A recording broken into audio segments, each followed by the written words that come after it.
Stallion, I can resume the quartet. Don Diego, the people will be speaking the name of Zorro again. You think stealing a horse and scratching marks on the wall makes you worthy enough to wear that mask? Be careful. You're a thief, Alejandro. A pitiful clown. Zorro was a servant of the people. He was not a seeker of fame like you. A buffoon. Zorro did what was needed. Now he's needed again. I didn't ask for your help in the cantina, but I came here to learn how to fight like you. To have your strength, your courage. Now when I try to use them, you slap me down. Let me tell you something. I am tired of all your training, your lecturing. I am tired of waiting for you to tell me I am ready. I have my own scores to settle. A new life to find. I thought I could do it here. But I was wrong. Leandro! Anga!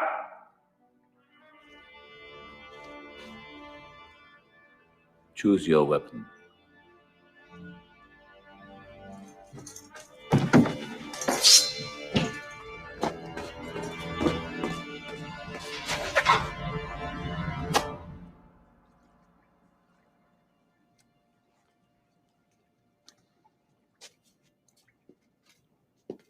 Montero has invited every don in California to a banquet at his hacienda.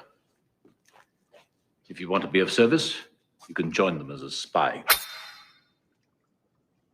I think I do not understand, sir. You have passion, Alejandro, and your skill is growing.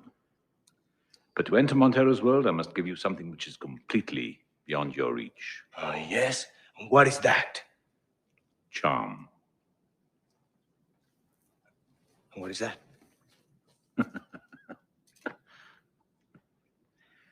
Convince Montero that you're a gentleman of stature, and he will let you into his circle.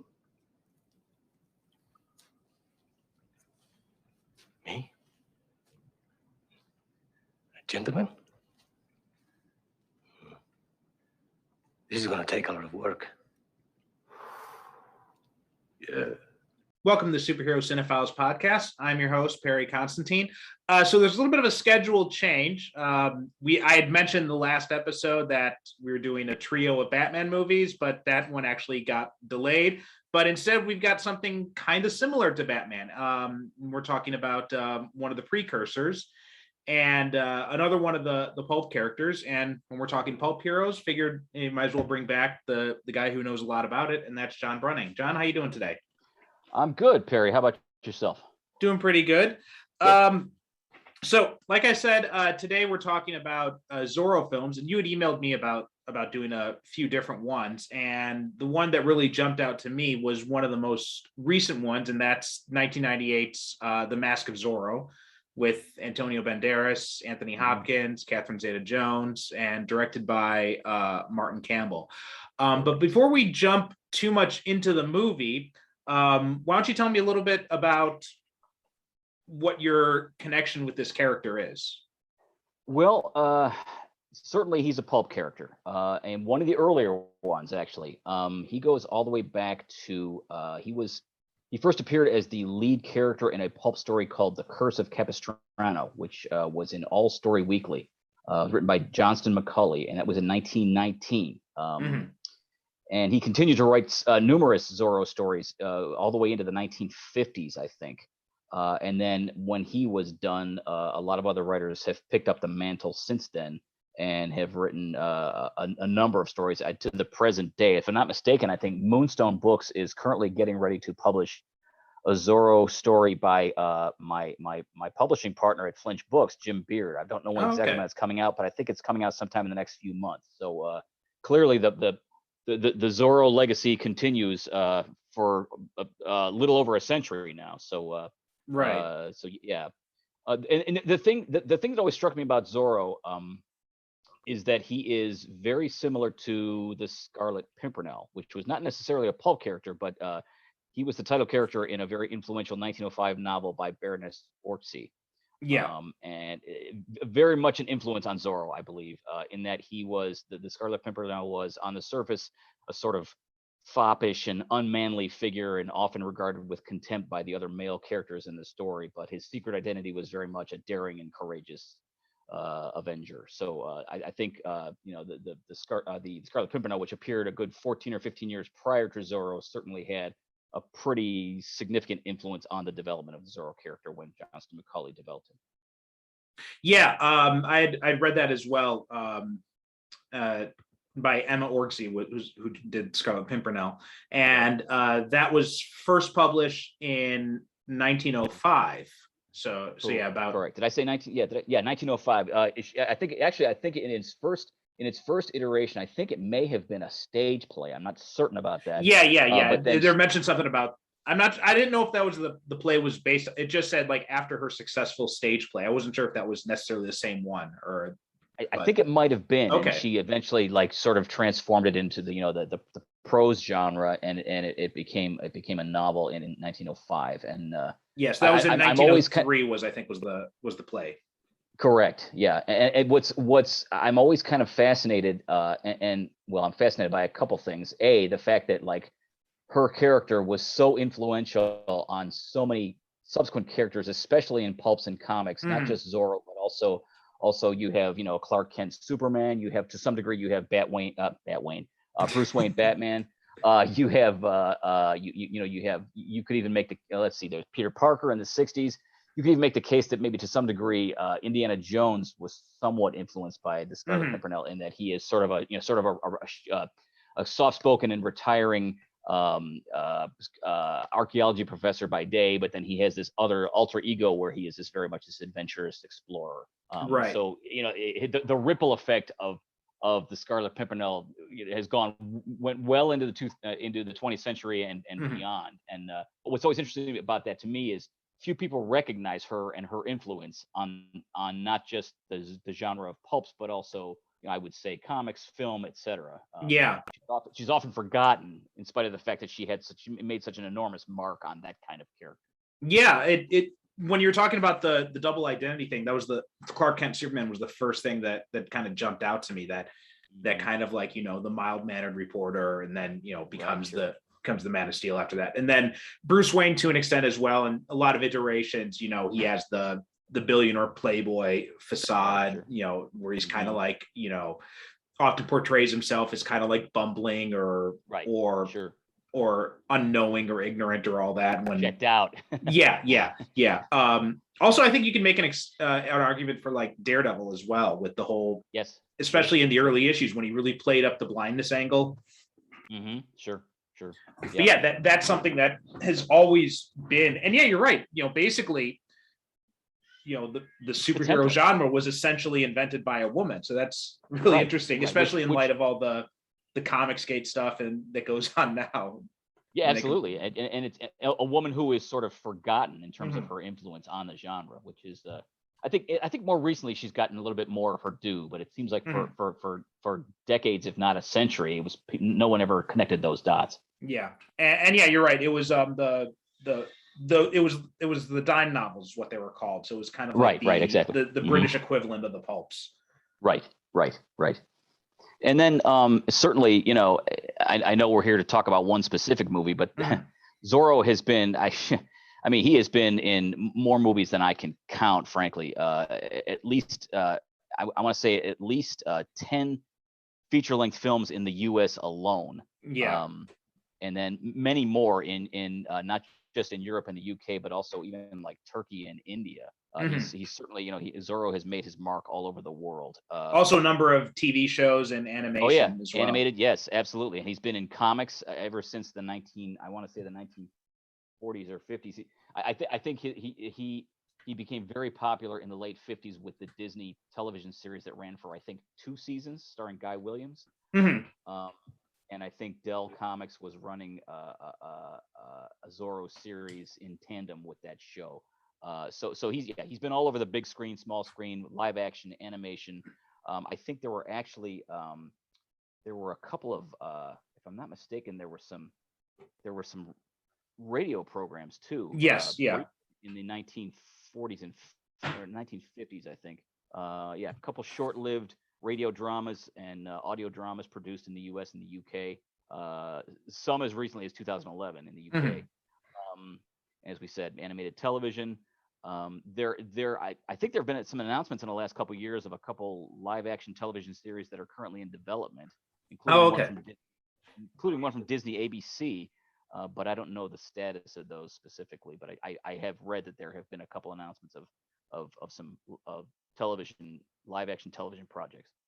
There's also Dynamite's been doing a bunch of Zorro comics. They had Matt Wagner had did a 20-issue run. He had teamed up with like the Green Hornet and Kato and the Shadow and the Mask series. And what I think was probably the most interesting, and which is apparently being developed as a film, is Django Zorro, which was co-created co-written by Quentin Tarantino himself with Matt Wagner, and brought back it's a sequel to Django Unchained, brings back Django from that and has him team up with an aging Zorro, and they're working on developing a movie, and both Tarantino is not probably going to direct it, but he's going to produce it. But Jamie Foxx wants to come back, and apparently they want Antonio Banderas to come back as Zorro. Wow, he's not necessarily a young man anymore. Well, I think that kind of works for the series, because the whole point of it was that Zorro's aging in the series. Right. I remember Banderas doing an interview after the making of the sequel, the 2005 sequel, The Legend of Zorro, and I remember him saying, what I didn't realize was, 8 years had passed since we made this last movie, and I'm 8 years older than I was before, and some of the stunt work is not as easy now as it was then, and it wasn't easy then. So yeah, he was very aware of the passage of time, back when he made the sequel, which is a good 15 years ago. So yeah, I think he's around. I think he's close to 60 at this point, if I'm not mistaken, but I'm not sure about that. I mean, he did the Expendables. Was it the third one he was in? I think. Was it the second one? The third one he was. I think so. Yeah, I think it was the third one. Second, yeah. So he's still able to do some action stuff. So maybe he'd be able to do that if he's playing an older version of the character. That's right. But it's funny you mentioned that, because one of the reasons they had changed the ending of Legend of Zorro, because the original ending had their son taking up the mantle, and it showed like an older Antonio Banderas and Catherine Zeta-Jones watching over him type of thing. And they had changed the ending because they thought they would get like another sequel out of that with Banderas coming back. Well, yeah, I mean, I saw the sequel. I saw Legend of Zorro once. For as good as I thought the original, the Mask of Zorro was in 1998, I thought the sequel was pretty weak, and I'm not alone. A lot of the critics weren't too happy about it, and it didn't do well in the box office. Yeah, I mean, it's got a pretty significant drop off in ratings, because the first one got like an 82 on Rotten Tomatoes, and the second one got like a 47 or something. Yes. Yeah. So yeah. Not often you see such a big drop off like that. I remember seeing the sequel in a theater with my wife. It was our anniversary, so it must have been like fall of 2005. And we were both kind of excited to see it because we both liked the first one. And we walked out of the theater and kind of looked at each other and kind of went, meh. It just didn't have it. It was a lot of the things that worked in the original movie did not work very well, if at all, in the second movie. Yeah. And it's odd because you had, basically the entire team coming back to that one. Right. So. Minus Hopkins. Yeah, sure. And it was so weird, because I remember back when the first one came out, there was so much talk and everybody was asking, when are we going to get a sequel? When are we going to get a sequel? And then 8 years later, they finally give it to us, and nobody really wants it. Right. Well, it lacked a lot of the style. It's funny because the chemistry between Banderas and Catherine Zeta-Jones was so good in the first movie, and it just didn't seem to be there in the second. And maybe they just weren't happy with the script. I don't know, but it just felt very flat all the way through. Yeah. So let's talk about this one then, The Mask of Zorro, 1998. Sure. I assume that you saw this in the theater.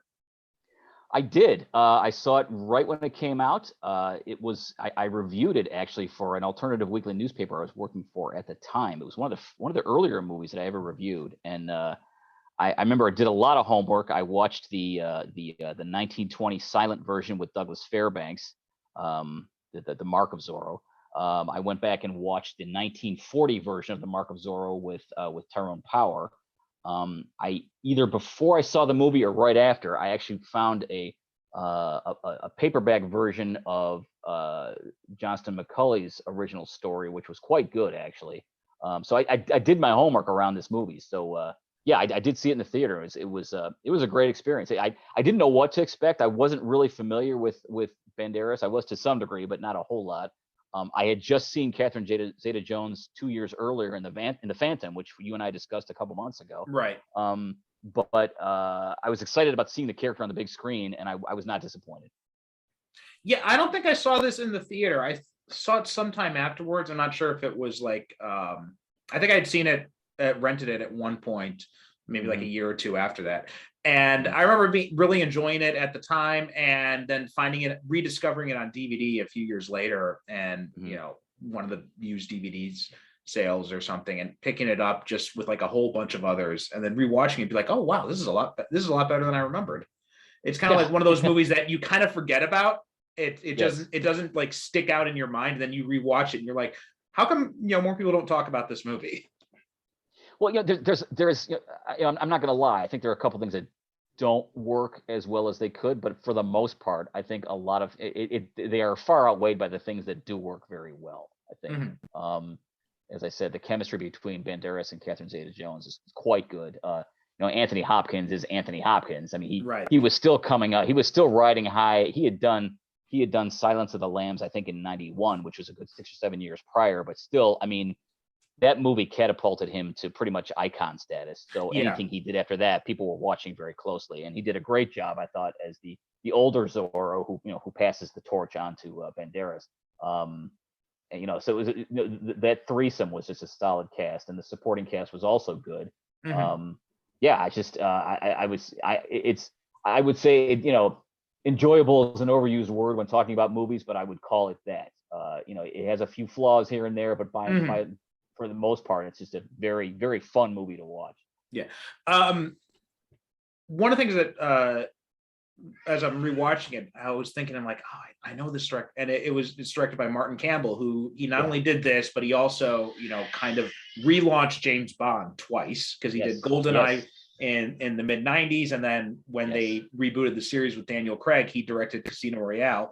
Yes, the best movies in both those eras of Bond, right? GoldenEye definitely the best of the Brosnan ones, and and far and away, you know, Casino Royale was the best of the Craig era. Oh yeah. And this was kind of like his first foray into superhero type media, which eventually got him the job of doing Green Lantern, which I know a lot of people, I know I'm going to get hate mail for this, but I actually I don't hate Green Lantern. I kind of enjoy it. I think it's fun. I think I agree. I mean, I think I only saw it once. My takeaway was, well, that wasn't great, but it wasn't awful either. I'm kind of middle of the road on that movie. I don't think I hated it as much as some people did. But I wanted to like it more. I'll put it that way. Yeah, I mean, I'm also not a really big Green Lantern fan, so, you know, take that with as much of a grain of salt as you need. Sure, yeah. But you mentioned the two Bond films. Just today, I read. I'm not sure. I was doing some homework about this in preparation for this discussion, and I read somewhere that Martin Campbell he was offered the opportunity to direct subsequent Bond films after GoldenEye, but he basically said, I think this character is getting stale. I think this franchise is getting stale. If you come up with a better actor, I may reconsider it. And I don't know I don't think GoldenEye was Brosnan's last Bond movie, was it? No, that was his first. It was his first. Okay, so but sure enough, he got offered Casino Royale with Daniel Craig, and he took it because he liked the idea of Daniel Craig, and he liked the story, and he liked the idea that they were sort of, you know, revitalizing the whole Bond franchise. I kind of agree with him. I saw some of those last movies before Craig, and I thought, God, I feel like I've seen this movie over and over again. Yeah, it got into a sameness. Although I thought Brosnan, I would definitely take Brosnan over Craig though. Really?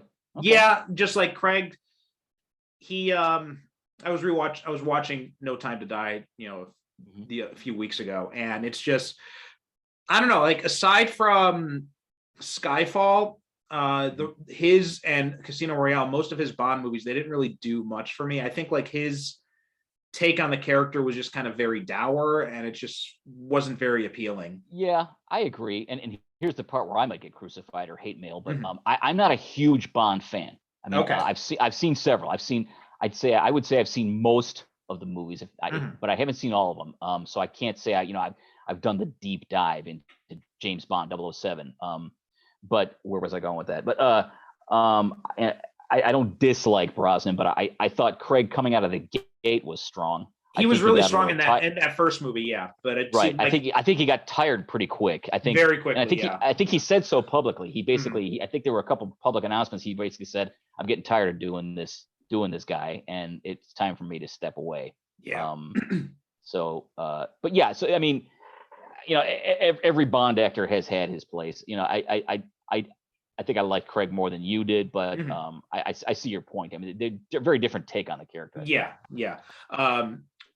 But and tying it back to this, one of the things that I thought was really cool that this movie did is, I think this may be, because I know they had done this in previous Zorro films, but I think in the modern era, at least, this was probably the first time we really see like a legacy character in a superhero movie, where we see like that passing of the torch, because that's a thing in superhero lore. Like you get the different characters have been the Flash, different characters have been Green Lantern, Batman, Captain America, and so on and so forth. But in superhero movies, at least, you didn't really see that often. Like it was always the main guy, and you don't really see a whole passing of the torch. You don't see that legacy aspect until probably, yeah. I don't think we really get to that until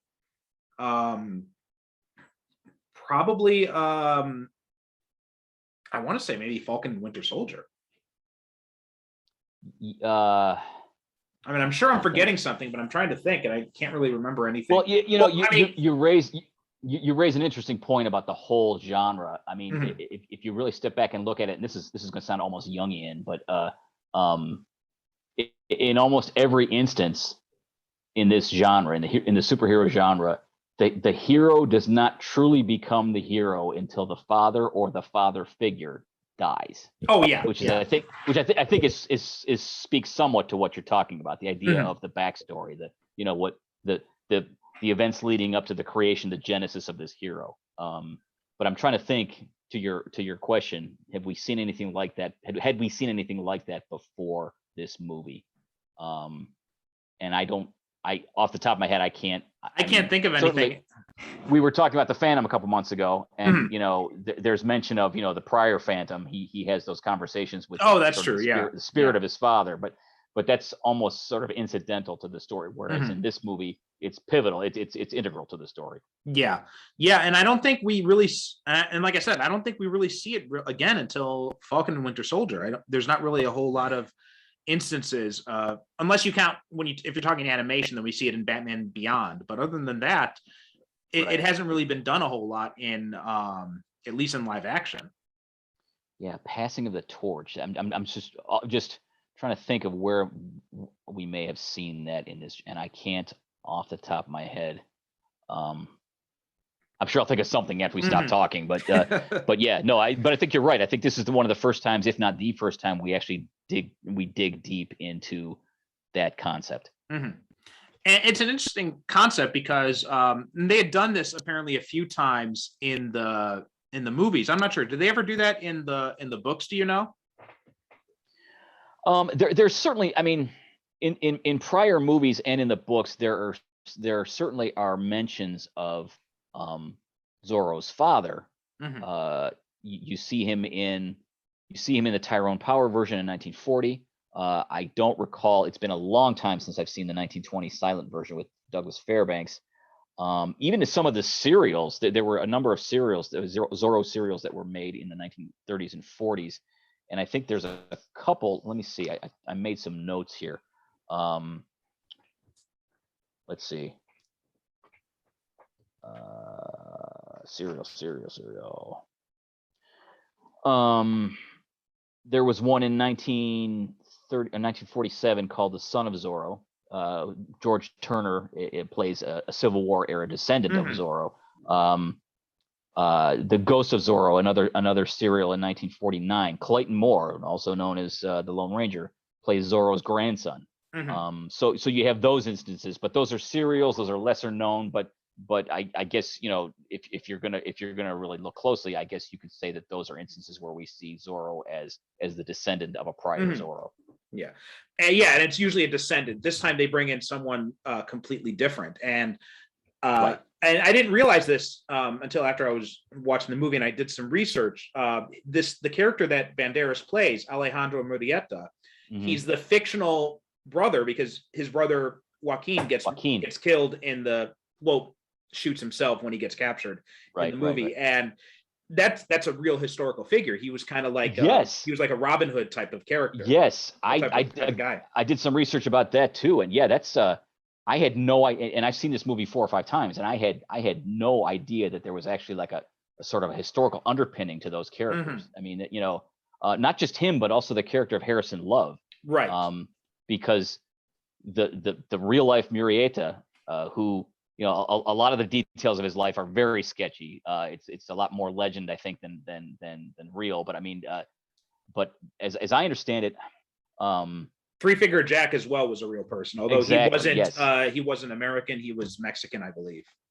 Yes, and Harry Love, he was the leader, the real life Harry Love. He was the leader of a group of California Rangers who were assigned the task of tracking down a group of Mexican bandits known as the Five Joaquins, and one of these 5 Joaquins was allegedly Joaquin Murrieta. And in 1853, the Rangers encountered a band of Mexicans and killed 3 of them. And as proof of the killing, the Rangers cut off the alleged head of Murrieta and the alleged hand of Three Fingers Jack, and stored them in a jar of alcohol and brought them back to the authorities to collect the bounty. So midway through the movie, when you see Harrison Love, the Harrison Love character played by Matthew Letcher, when you see him pull the big jar of alcohol out of his cabinet and confront Alejandro with this severed head, you know, that there's sort of a historical connection to that most viewers, I didn't know until this afternoon. I was doing some research. Yeah, and apparently Murrieta is believed to have been the inspiration of Zorro. Yes, correct. So it's interesting how they brought those back together. But in this movie, he's the brother. But yeah, he's the brother. Yeah, but they I like the way that they linked that, and they kind of worked in the historical parallels there. Yeah, I had no idea about any of that until about 5 hours ago when I was doing some research. Yeah. And Antonio, I want to mention Anthony Hopkins. It's really funny watching him in this, and I know there's obviously an argument to be made that, you know, you're casting you know, a Welsh guy to play a Spaniard here, and a Welsh woman to play. And a Welsh woman to play his daughter, and then you cast a Spaniard to play a Mexican character. Right. They're definitely, those are good points to make. Although one of the things I thought was funny is that, you know, nobody knows that Diego is Zorro in, you know, his time during his time as the character, even though, you know, Anthony Hopkins is probably the only guy walking around speaking with a Welsh accent. Right, exactly. Yeah. But he's Anthony Hopkins, right? He's Anthony Hopkins, yeah. Right. Yeah, he like I said, he was, you know, I don't want to say he was just coming off of Silence of the Lambs, but he certainly he was still riding high from the success of that movie and that you know, the Hannibal Lecter character. And I think for a good decade or so after he made that movie, the guy could do no wrong. Yeah. And I think, you know, it's funny because I recently learned that actually he was not the original choice for that role. My understanding was the producers were looking at they're looking at both Raul Julia and Sean Connery. Sean Connery. Raul Julia would have been perfect. Yeah. Well, he would have, but he died. Yeah. Sean Connery, you know, I like Sean Connery a lot in most of what he's done. But I'm kind of glad that he didn't get this role because it would have become a Sean Connery movie. It also would have been echoes of his role in Highlander. Right, exactly. Yeah, I mean, it just, I love The Untouchables, but the truth of the matter is, it's a movie about Elliot Ness and Al Capone, but it's a Sean Connery movie, and I think Sean Connery's presence in that movie and in many of his movies kind of overshadows everyone around him. And I think it would have been a disservice to both Banderas the actor and Zorro the character to put Sean Connery in that role in that movie. Yeah. Although it is, we mentioned that Raul Julia had died before he could take this role, and that is a real shame, because this role would have been perfect for him. Oh yeah, I think so. He died suddenly, if I'm not mistaken. I think it was a heart attack or something like that. No, he had I know he'd been sick for a while leading up to it, because Street Fighter was his last movie, and he was really kind of like, his illness was really kind of exhibiting itself. I think it was cancer, if I'm not mistaken. Okay. It may have been a heart attack that finally did him in, but I do know that he had cancer or something like that for a while before he died. Not an old man by any means. No, not late 40s. Something like that. Yeah. Yeah. Okay. Yeah. That would have been interesting. Yeah, to get another Latin actor in there. Yeah, but you make a good point about Anthony Hopkins, because after Silence of the Lambs, anytime you had like an older type of character, mentor type of character, something like that, he was always like the one who was considered. He was even being considered for Jor-El, and when they were planning to do Superman Lives at one point. Yeah, and then eventually, obviously they get him to play Odin in the Thor movies. Yes. Yeah. He's sort of made for that kind of role, the mentor, father, the sort of the wise sage, mentor type. Yeah. Yeah. But he did a, accent aside, I thought he did a really good job in this movie, and he really plays up those different aspects of the character. He really blends those different versions, those different things that the character is going through. So like the anger, the longing for his daughter, but even mixed with that, like the charm he's got as Zorro, all of that works really well. Oh yeah, and I was thinking about this earlier today. I mean, he, if you put yourself in that character's shoes, I mean, he's dealing with, an amazing level of rage. He watches his wife get murdered before his eyes. He watches his infant daughter be taken away from him, and he winds up in a prison for 20 years.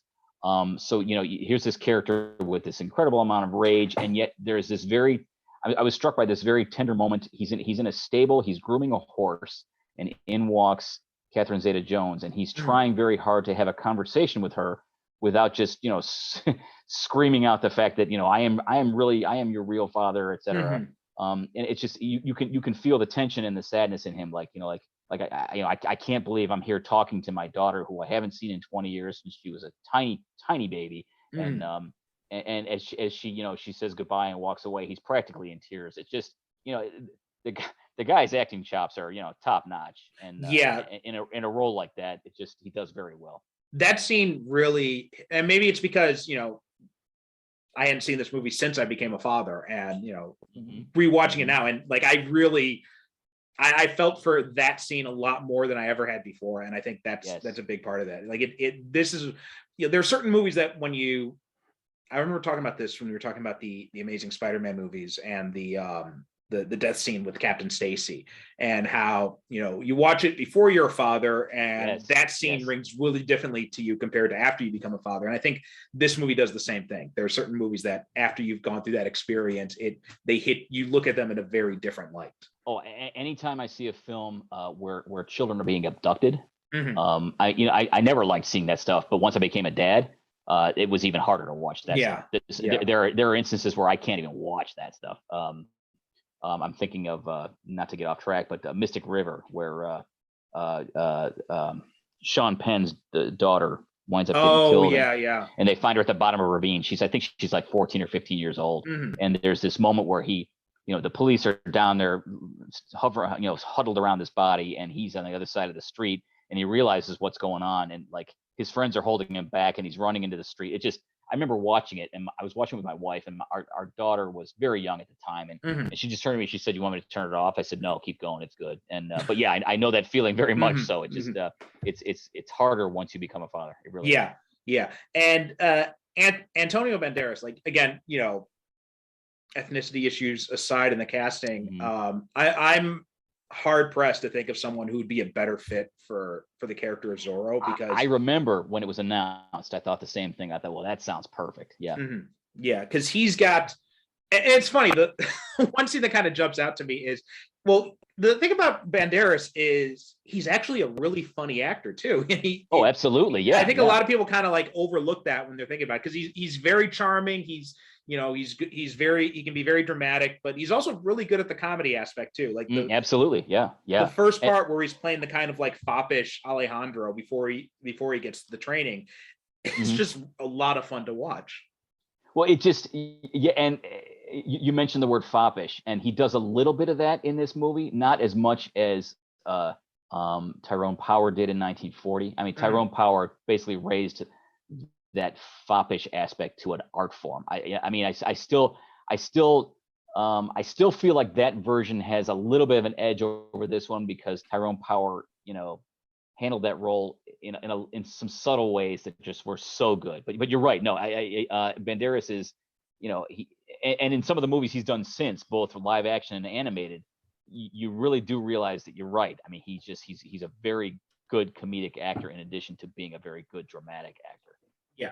So I mean, I think one of the best, probably the funniest line in the film, and probably the funniest line in a lot of films I've seen. And I'm sure you remember the scene where basically Hopkins tells him, "Okay, we're going to make you the new Zorro," and he's all excited about this because he wants to exact revenge from Harrison Love, and he grabs a sword and he starts waving it around, and he's Yahoo, and Hopkins says, "Do you have any idea how to use that thing?" Mhm. And Banderas says, "Yeah, the pointy end goes in the other man." It's one of the funniest. It's clearly to me the funniest line in the movie and the funniest line in a lot of movies I've ever Mhm. seen. That one always stands out for me. Well, also along with that is he's showing off all his sword moves when he's supposed to be facing off with Zorro for the training, and then Yeah. just Anthony Hopkins just takes one swipe and knocks it completely out of his hand. It flies across the room. Yeah.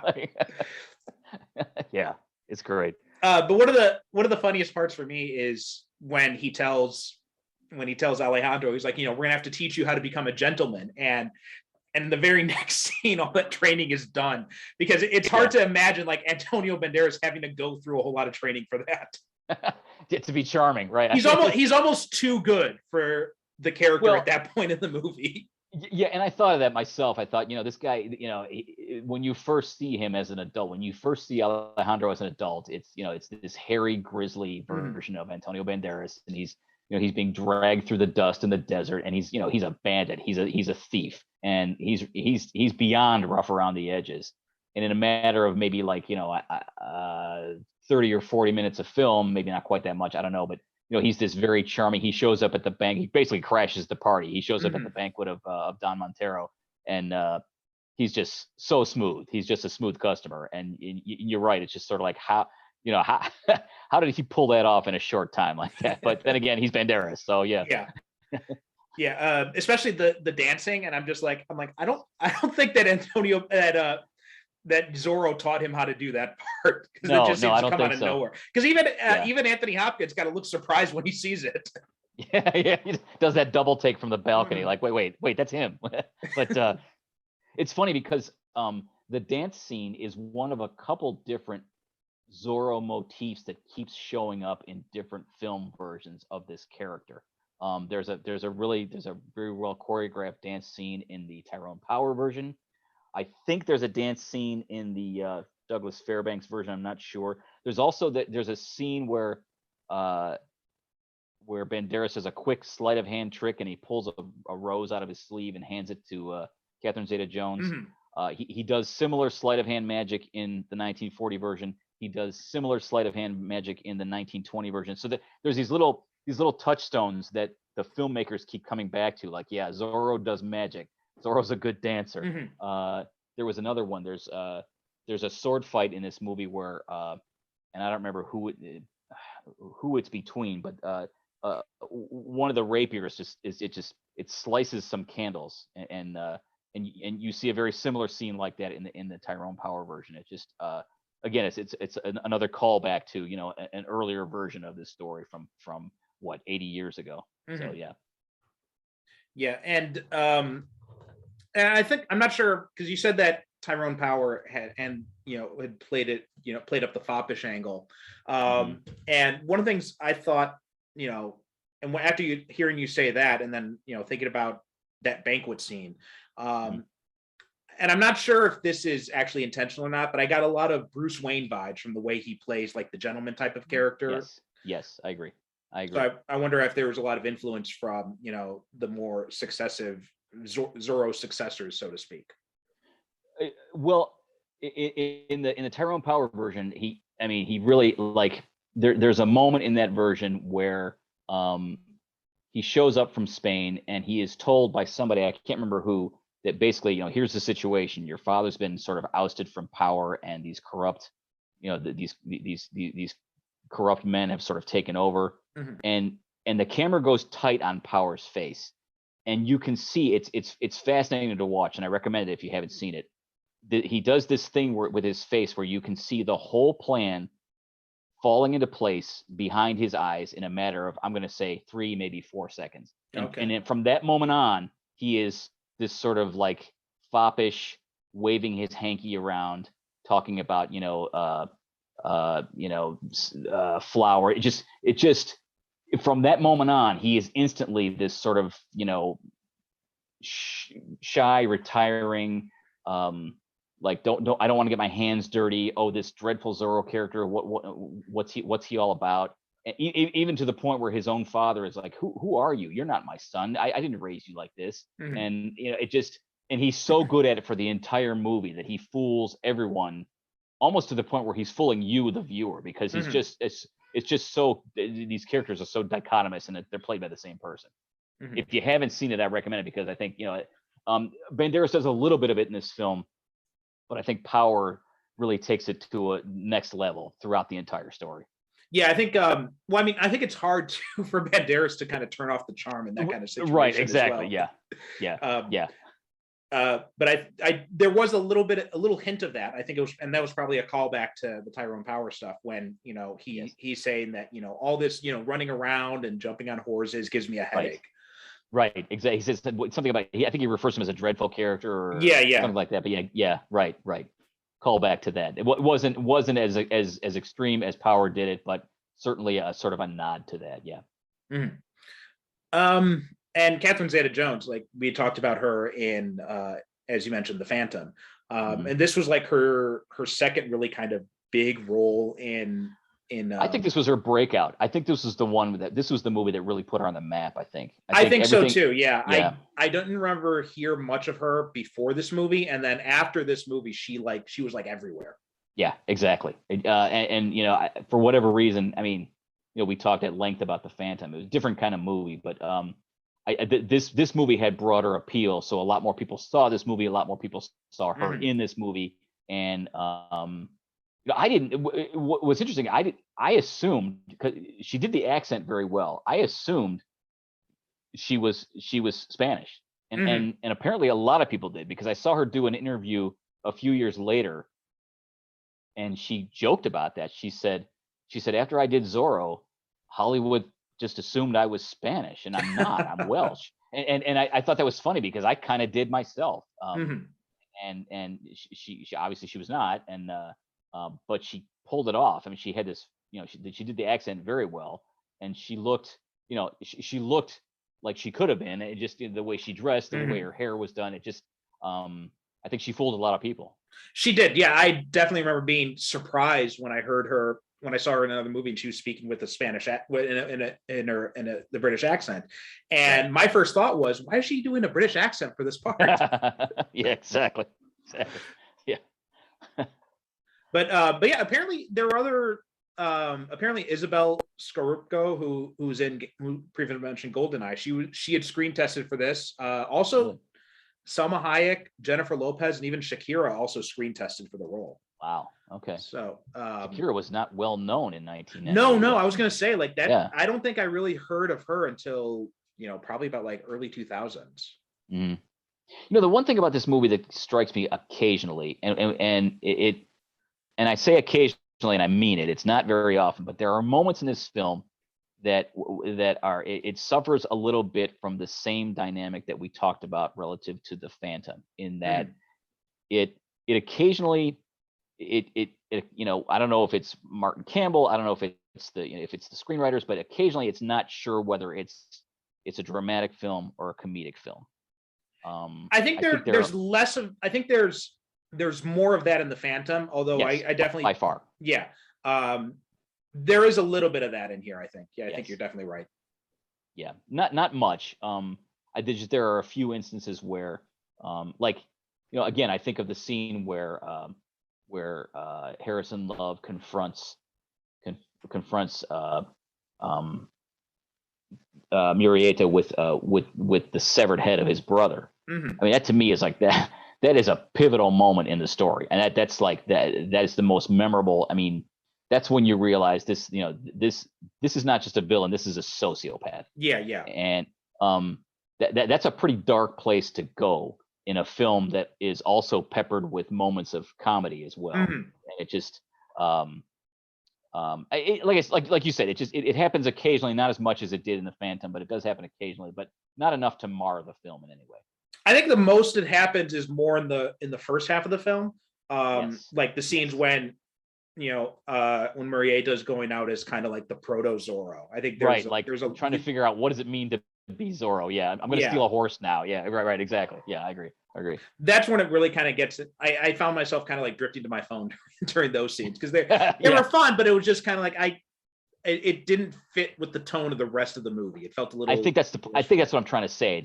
There are certain moments, especially in that first half of the film, where it's almost like it's not doing justice to the character. It's a little bit too mocking of the character, but not too much, but a little more than it needs to be. Yeah.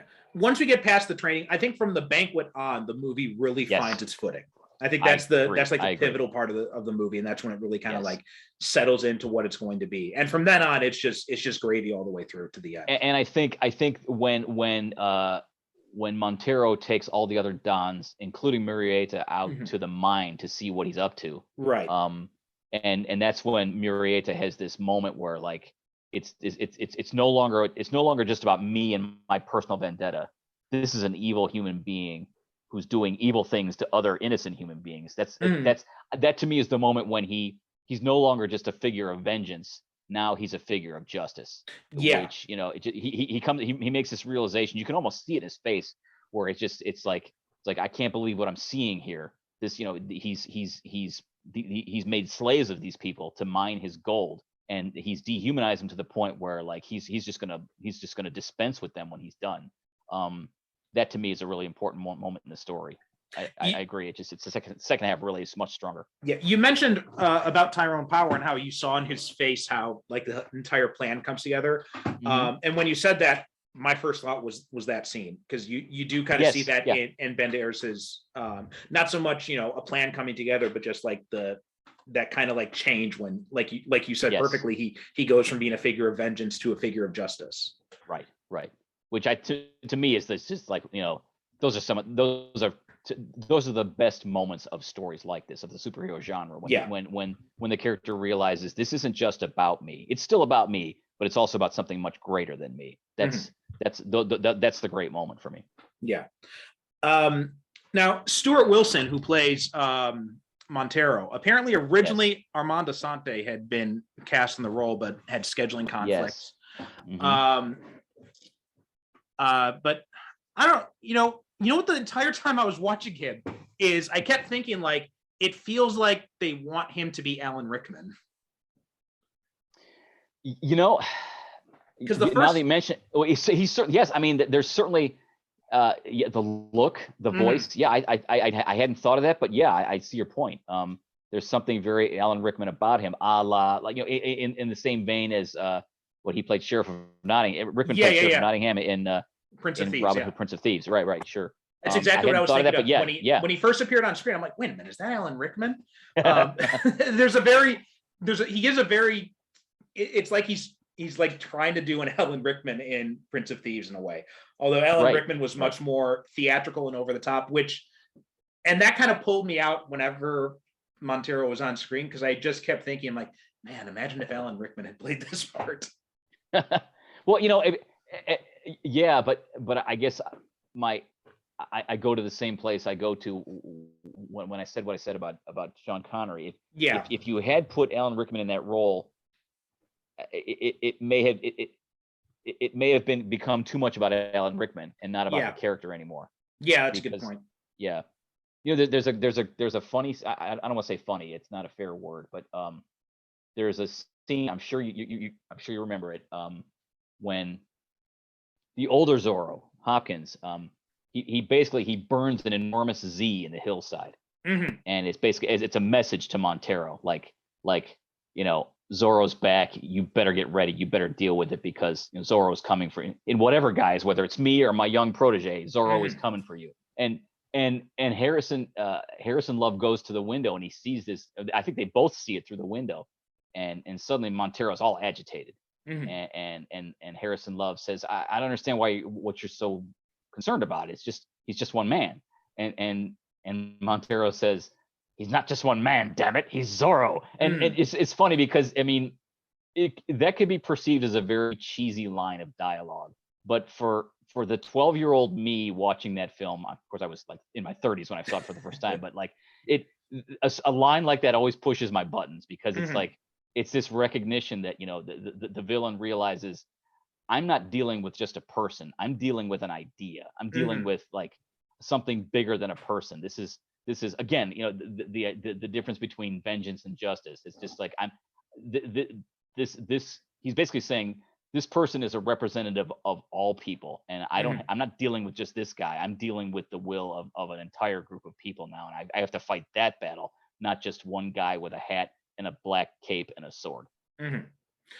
Something else that this movie I think did really well, and it kind of did something. It did something kind of similar to what Raiders of the Lost Ark did, where Raiders of the Lost Ark was kind of like this love letter to the adventure serials, whereas this was kind of like a love letter to the swashbuckling pictures, like the 1940s. And mentioning Alan Rickman and Prince of Thieves is an interesting comparison to look at that movie, because Alan Rickman is like the only actor in that movie who thought he was doing like an homage to the swashbuckling pictures, whereas everybody else is playing it very dour and serious. Right. This movie, it's the opposite of that, right? Everybody knows what they're doing. And kind of like we were talking about with the Phantom, where you've got Billy Zane and Catherine Zeta-Jones trying to play it mostly like a serious movie, and then you've got Treat Williams and Christy Swanson playing it as if they're in a parody. This movie, you don't really have any of that problem. Like it's solid all the way through. It's very much that homage. It very much captures that feel of those old swashbuckling movies. Yeah, I mean, and I'm thinking of some of those old movies. Certainly there was Captain Blood with Errol Flynn, The Adventures of Robin Hood with Errol Flynn, both in the 1930s. There was, I mean, I would count the 1940s version of Zorro among the swashbuckler movies. So yeah, I mean, I've seen a lot of those. I'm familiar with a lot of those, and I think you're right. I think they were kind of going for that. I mean, you could almost see if Errol Flynn were alive today and young and healthy and in good shape, you could see him in this role easily. I mean, why not have a Tasmanian in the role, because you've already got a bunch of Englishmen, so why not? But yeah. But yeah, and that brings up another point: is the action in this movie. I mean, it's Martin Campbell, so he knows how to direct an action scene, and it's done really well. But the standout for me is the scene when Zorro faces off against Love, and he pulls out the sword, and the sun glints off it. Yeah, fantastic effect. And that's not CGI or anything. That was all natural. So like Banderas, that was Banderas' idea. Actually, he wanted to have the sun glinting off the sword, so they had to do it took them like 3 takes to get it just right. God, only 3? I would expect, I would figure, to stage that properly in natural sunlight, that would take I would think that would take like 15 or 20 takes. Yeah, only 3 but takes. If he did it in 3, good for them. Yeah, that's fantastic, because it was great effect. I remember the first time I saw it in a theater, I thought, wow, that's cool. I mean, it's a small momentary split second thing, but you don't miss it. It's right there, and bigger than life. You don't miss that, and it's just a perfect visual touch. Yeah, I really like that whole face off.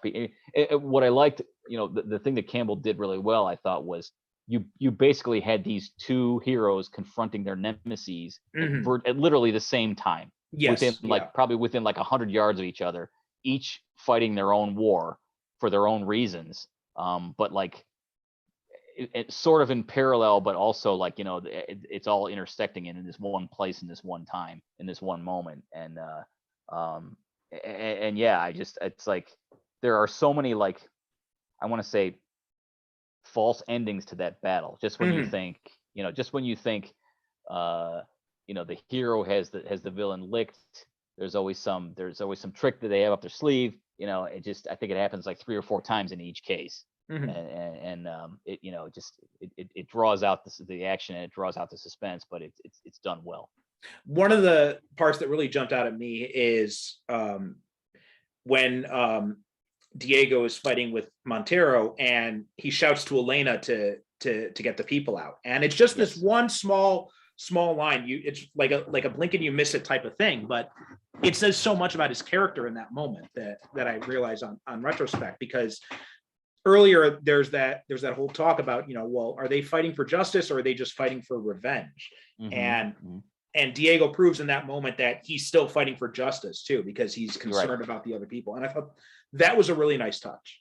And I think that is the coda to the moment we were talking about earlier, when he and the other Dons are visiting the mine, and he has that epiphany, like, wow, this is just like, this is insanity, in real time. And I think his, like you say, his turning to Elena and saying, get the people out. Well, that was Diego who says that to Elena. Murray, not Alejandro. You're right. Okay, you're right. Okay, well, yeah. But it is a coda to another thing, though, because there was that earlier conversation because Alejandro asks Diego, like, what about the people and all that when they're in the Zorro cave, for lack of a better term. Right. And not Diego's, my problem, basically. Yeah. He seems to be more caring about getting revenge and getting his daughter back. And that moment when he tells Elena to get the people out, that's kind of like the moment when that's the coda to that scene. Right. It's funny because it's maybe I didn't know it when I first saw the movie 4 years ago. But it seems like that has become a more common, I guess the word is motif, a plot twist. One of the two heroes just backs away, says, this is not my deal. I'm done. I'm out. I can't, I've done everything I can do. I can't commit to any more of this. This is too much for me, etc. And they bolt.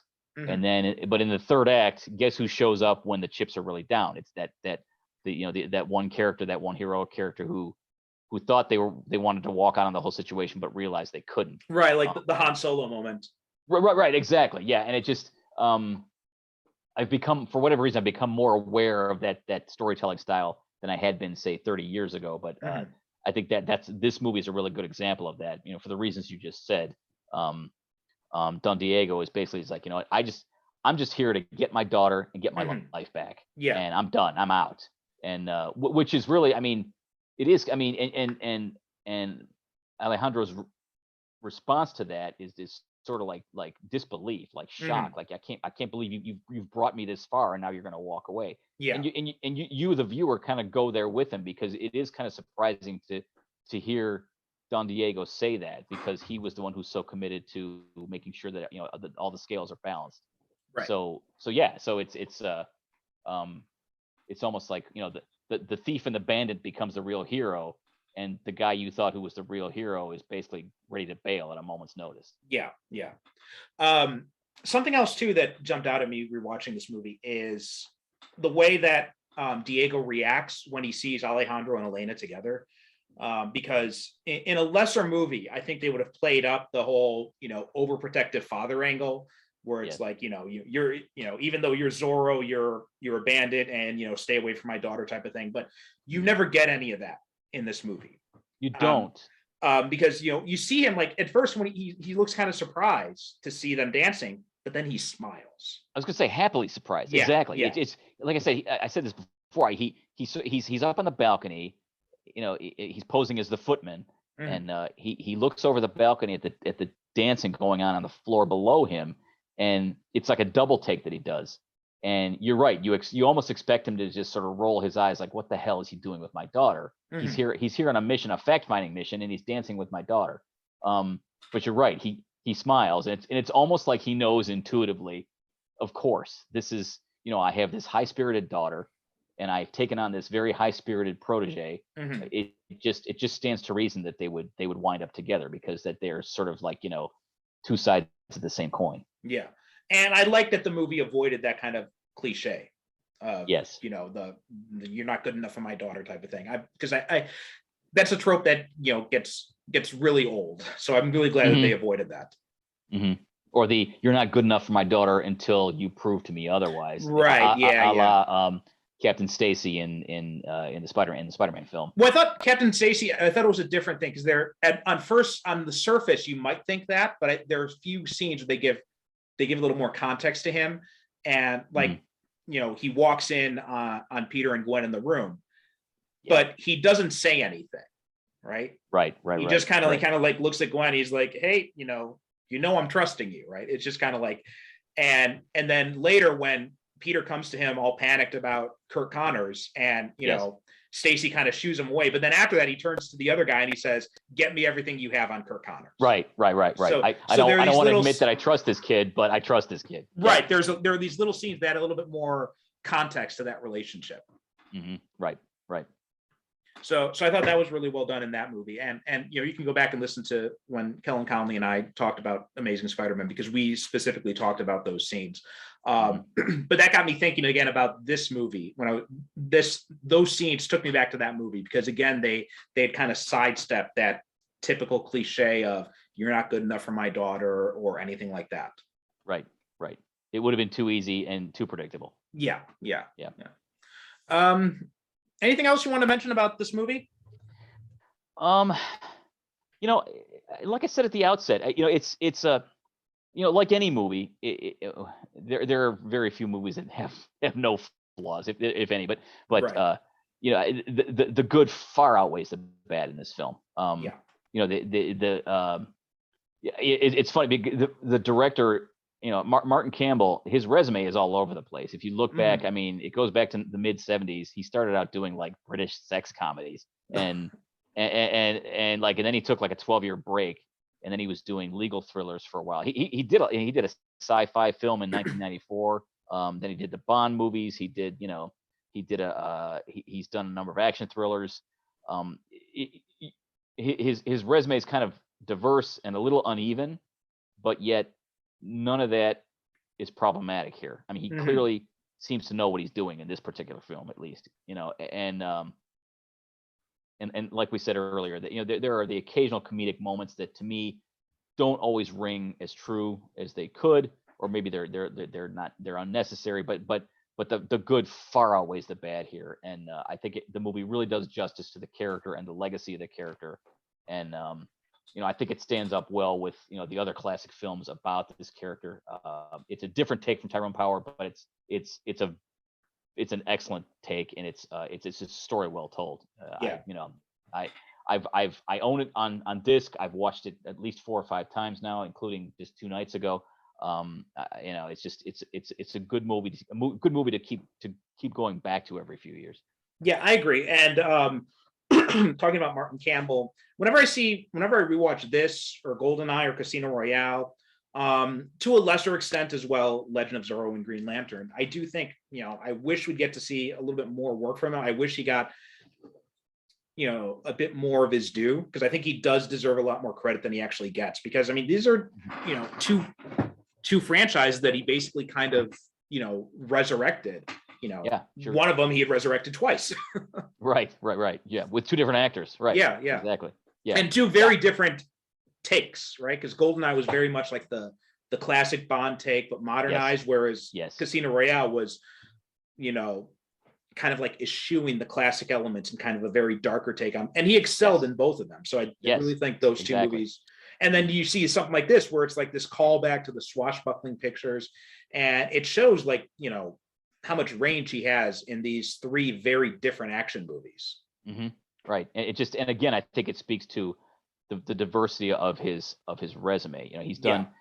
Yeah, he's been making movies for about 50 years. Maybe not as many movies as some other directors might make in 50 years, but what he has made is diverse. I mean, it's legal thrillers, it's action movies, it's there was a romance in there. What was it? Beyond Borders, 2003, with Angelina Jolie and Clive Owen, a romantic drama. Which almost doesn't fit with the rest of his resume, but you know, he's demonstrated over the years that he can do a lot of different kinds of things, and usually do them well, with a couple exceptions. But yeah, it just you're right. It would be, or would have been, or would be nice to see more from him. Yeah. So now, my understanding of talking about the character of Zorro in general, and you might know about this more than me, because I was trying to do a little bit of research and I just got kind of confused. Do you know what the legal status is with this character? Is he actually copyrighted or no? That's a good question. I know of a number of small press publishers who are doing stuff with the character. I know that, like I said, Moonstone is publishing some stories, and there's another publisher based in Florida whose name I can't. It's run by a woman named Audrey Parente and a guy named Rich Harvey, and I can't I can't think of the name of their shop, but they have been reprinting some of the original Johnston McCulley stories. I don't know what the copyright status is on this character. I don't know if he's public domain. I tend to think he's not public domain, but I don't know for sure. Yeah, because I couldn't tell you. Trying to read through it, because I know there's the Zorro estate and all that, but it struck me. I saw a lot of similarities between that and like the Sherlock Holmes thing, where the estate keeps trying to claim copyright, even though the courts have been like, no, you don't own this. Right. But I'm not sure if it's the same thing with Zorro or not. I don't know. I don't know what, if any, descendants Johnston McCulley has. I don't know, but he had sold the copyright to someone else. Is that right? That I read. I was reading that last night. Yeah, and then that guy's descendants now are running the Zorro estate. I see, because McCulley wrote several Zorro stories after that first one in 1919. I think he was writing Zorro stories into the 1950s. So that's like 30 years plus. So he has a lot of he had a lot of Zorro output with his own name on it before other writers started to pick up the torch. But yeah, I don't know. I would be curious to know exactly what the status of that is. Yeah. So you're more tuned into this character than I am. Like, most of my familiarity comes from, you know, just general pop culture awareness of him and these two movies. Other than that, I'm not really familiar with Zorro. I haven't watched a lot of the movies or TV shows or read the story. So he's not a character I'm super invested in. But for someone like you who's a bit more invested in this character, what would you like to see next from this character? Well, that's a good question. I think you know, the tendency is always to try and bring a character into the modern day, which I think would be an enormous mistake here. Zorro, the character, is very much a product of the time in which he was originally written, and I mean, when I say that, I mean the time in which his stories were originally set, which was the mid to late 1800s, right? As opposed to, I'm not talking about the time that the stories were written in the 1920s and beyond. I think the character has to stay there, because he is very much about the evolution of the West Coast, the West Coast territory or territories that became California, and you know, it just he's very much about that. I consider him sort of like a 19th century Batman in some respects.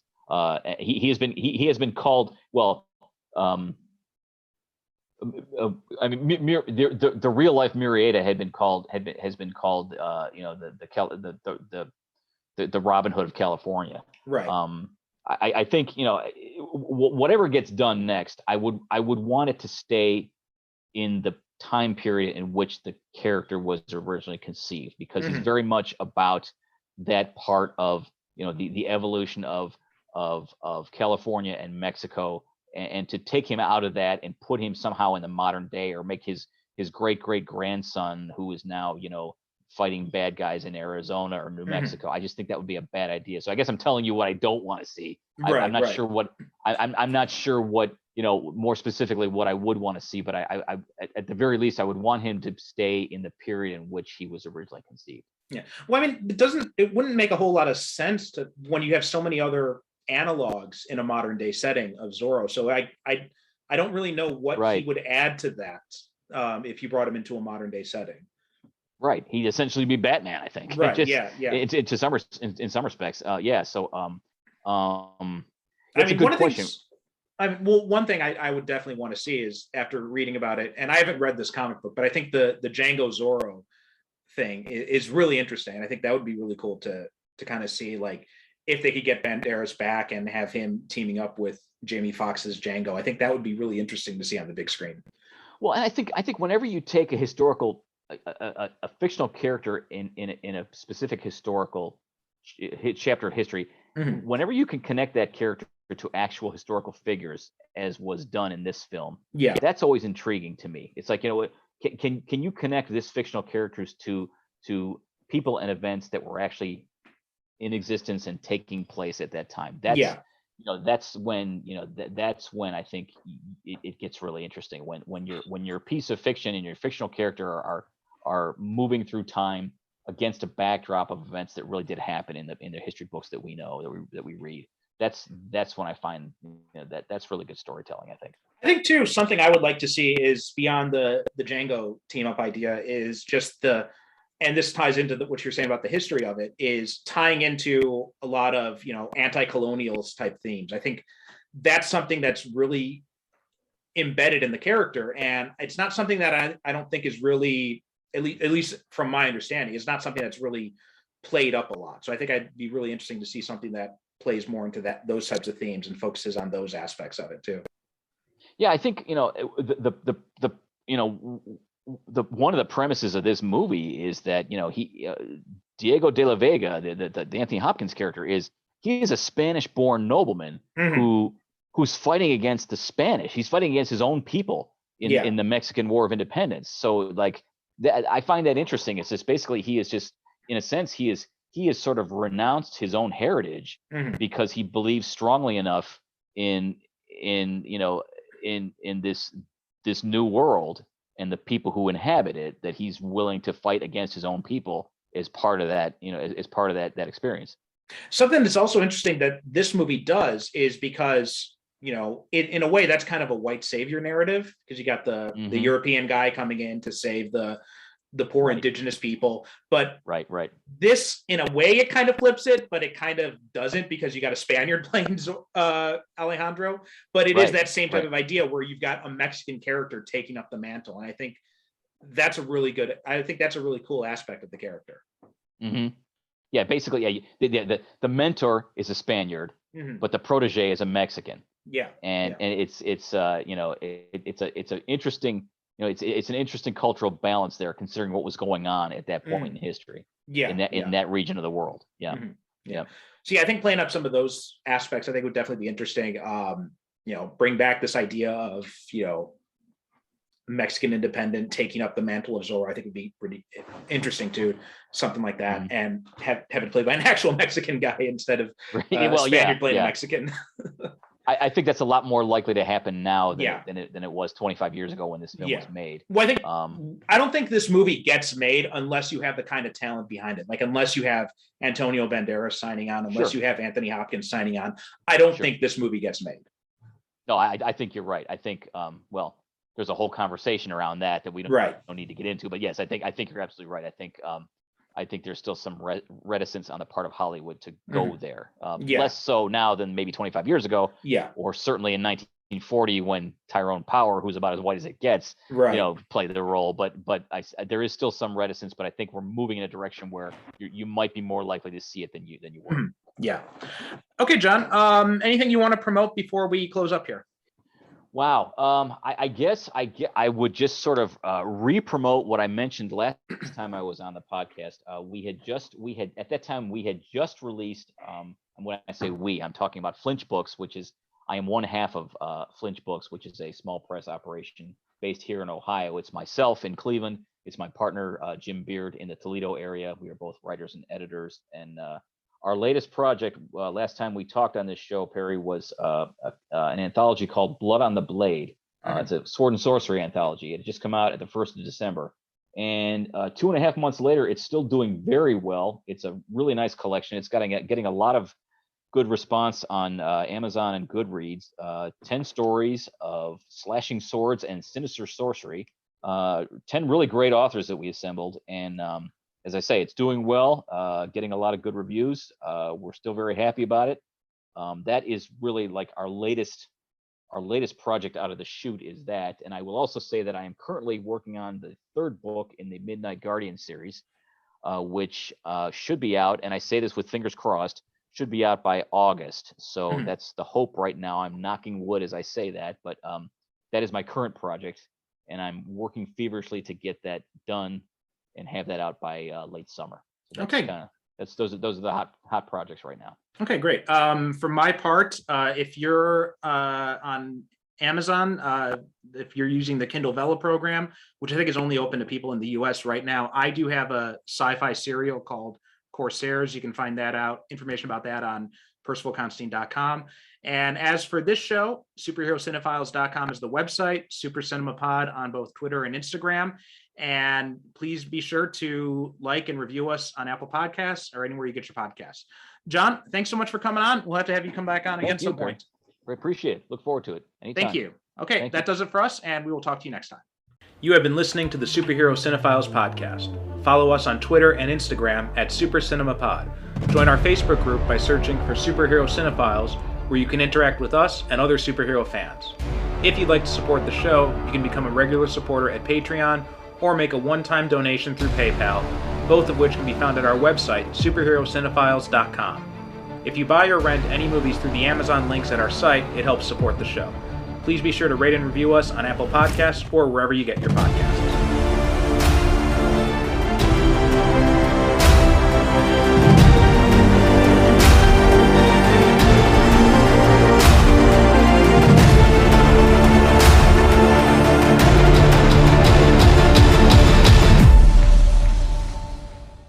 Thank you for listening. And as always, good night, good evening. God bless.